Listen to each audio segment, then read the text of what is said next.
Bonjour à tous et bienvenue pour cette leçon virtualisée. Nous allons parler aujourd'hui du dispositif de réchauffage carburateur, à quoi il sert et comment l'utiliser. Pour rappel, pour fonctionner, votre moteur a besoin d'un mélange air-essence. Ce mélange air-essence est fait dans le carburateur. Cependant, en fonction des conditions du jour, vous pouvez vous retrouver dans des situations où le carburateur pourrait être amené à givrer. C'est la vaporisation de l'essence et de la détente du mélange qui sont génératrices du refroidissement qui occasionne malheureusement le givrage de la vapeur d'eau contenue dans l'air. La glace ainsi formée obture plus ou moins l'admission de carburant. Le dispositif de réchauffage carburateur va nous permettre de récupérer de l'air chaud directement grâce au système de gaz d'échappement du moteur. L'air rentre par une entrée spécifique, passe par un échangeur thermique qui est ensuite directement envoyé à l'intérieur du carburateur en fonction de la position de la tirette réchauffage carburateur. L'utilisation de la réchauffe-carbu est cependant assujettie à quelques effets secondaires. L'air étant plus chaud et non filtré, vous subirez une perte de puissance. Nous verrons donc tout à l'heure comment utiliser la réchauffe-carbu en fonction des différentes phases de vol. La dernière question que nous devons nous poser, c'est quelles sont les conditions propices au givrage carburateur. Il s'agit d'une température carburateur comprise entre moins 15 et 0 degrés, la température la plus favorable étant de moins 5. Également une atmosphère humide, le risque étant plus grand au niveau des basses couches. Ces conditions que je viens de citer sont les conditions les plus propices. Mais en vous référant au graphique que je vous affiche maintenant à l'écran, vous pouvez constater que même avec des températures supérieures à 20 degrés, vous pouvez vous retrouver dans des conditions de givrage. Analysez donc ce graphique avant de partir en vol pour savoir si vous risquez de vous retrouver en conditions givrantes ou pas. Vous avez en abscisse la température extérieure, en ordonnée le point de rosée, ainsi que des indications d'humidité relative. Nous sommes de retour à bord de notre Cessna 150 et nous allons manipuler la tirette de réchauffage carburateur. Nous avons déjà parlé des effets secondaires que nous pouvons trouver lorsque nous utilisons le réchauffe-carbu tel que perte de puissance. Lorsque vous utilisez la réchauffe-carbu, il faut l'utiliser en tout ou rien.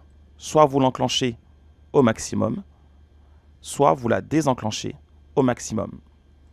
Nous sommes actuellement en position froid et maintenant en position chaud. Repassons en position froid et notons la diminution de puissance lors de l'utilisation de la réchauffe-carbu. Nous allons afficher 1800 tours minute. Activer la réchauffe-carbu et noter la diminution de puissance. Je vais maintenant désenclencher la réchauffe-carbu et noter la réaugmentation de puissance. Qu'en est-il de l'utilisation de la réchauffe-carbu au sol? Il est important de minimiser son utilisation car l'air est non filtré lorsque vous utilisez la réchauffe-carbu. Pour éviter d'ingérer des particules étrangères dans votre moteur, minimisez l'utilisation du dispositif. Également pendant les phases de décollage, n'utilisez pas la réchauffe-carbu car vous aurez une diminution de puissance. Il est préférable d'avoir toute votre puissance pendant les phases de décollage. Lorsque vous évoluez en croisière et qu'un risque de givrage carburateur est pressenti, enclenchez le dispositif de réchauffe-carbu, attendez la stabilisation des paramètres pendant 10 à 20 secondes, désenclenchez à nouveau le dispositif réchauffe-carbu. Si vos paramètres sont inférieurs ou égaux aux paramètres initiaux, vous n'êtes pas en condition givrante. Si cependant vous avez constaté une augmentation des paramètres, vous êtes en condition de givrage carburateur, réenclenchez à nouveau le réchauffage carburateur. La dernière condition d'évolution est la phase d'approche. Il est conseillé de désenclencher la réchauffe-carbu à environ une hauteur de 300 pieds en cas de remise de gaz pour être sûr de pouvoir bénéficier de toute la puissance moteur.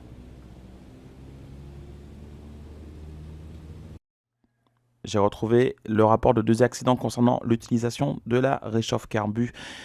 Pour le premier cas, il s'agit d'un WA40 sur l'aérodrome de Propriano.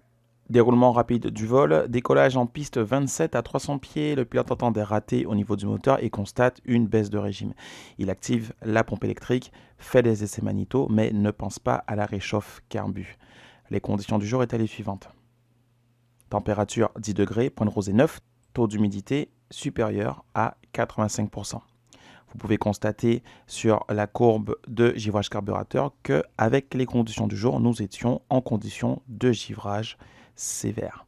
Enseignement et conclusion du BEA, les conditions du jour étaient propices au givrage fort du carburateur et le pilote était visiblement pas assez sensibilisé à ces conditions. Conseil pour les pilotes pour tester l'efficacité du réchauffage carburateur pendant les essais moteurs. Le pilote place la commande sur chaud et constate la diminution de puissance. Une augmentation de puissance après quelques instants résulte de la disparition de givre formée avant l'essai. Si la commande de réchauffage carburateur n'est pas tirée suffisamment longtemps pendant cet essai, le givrage formé pendant le roulage ne disparaît pas complètement. Vous aurez votre puissance nécessaire au décollage, mais la formation additionnelle de givre sous le carburateur lors du roulement au décollage et de la montée initiale entraînera une diminution de la puissance. Si jamais vous rencontrez des conditions de givrage carburateur en montée initiale, n'hésitez pas à activer le réchauffage carburateur.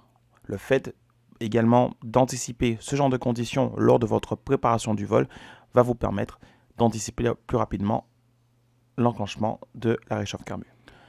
Le deuxième accident plus intéressant est un Tecnam P2002. Avec les conditions du jour, le pilote savait qu'il était dans des conditions propices au givrage carburateur, comme le précise la courbe affichée à l'écran. Il a cependant effectué une descente prolongée, puissance ralentie, réchauffe carbu activé. Cependant, lors de descentes prolongées avec une puissance ralentie, le moteur ne délivre pas suffisamment de puissance, de chaleur pour empêcher le givrage du carburateur. Arrivé à son palier environ 2500 pieds, il désactive la réchauffe carbu et c'est à ce moment que le moteur se met à givrer. Lorsqu'il voit que sa puissance moteur diminue vers 700 tours minute, il pense à réactiver la réchauffe carbu, mais il était cependant déjà trop tard. Conclusion, lors de descentes prolongées moteur ralenti, en particulier avec des conditions givrantes, pensez à utiliser votre réchauffe carbu de manière prolongée. Je vous remercie d'avoir été attentif à cette leçon virtualisée concernant la sensibilisation à l'utilisation du dispositif de réchauffage carburateur. Je vous invite à vous abonner à ma chaîne YouTube. Vous pouvez me contacter par Instagram. N'oubliez pas de consulter l'intégralité des leçons virtualisées du PPL en cliquant sur le lien Udemy que je vous affiche en description de cette vidéo. Sur ce, je vous souhaite un agréable vol à tous.